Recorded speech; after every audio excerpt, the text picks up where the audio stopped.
24 કલાકમાં રાજ્યના 165 તાલુકાઓમાં મેઘમહેર. વલસાડ અને નવસારી જિલ્લામાં 8.5 ઇંચ સુધી વરસાદથી ઠેર ઠેર ભરાયા પાણી.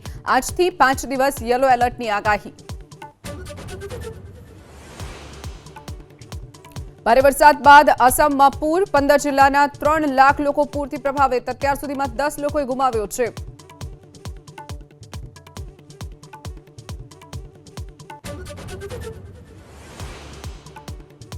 સિક્કિમની નિર્માણાધીન ટનલ પર લેન્ડસ્લાઇડ. ફસાયેલા 27 શ્રમિકો પૈકી 7 શ્રમિકના મોત. કાટમાળ નીચે દબાયેલા શ્રમિકનું rescue operation.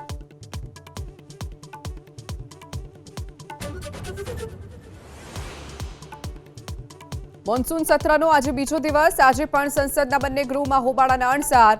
NEET paper leak, દાનચોરી સહિતના મુદ્દે ચર્ચા કરવા વિપક્ષની માંગ.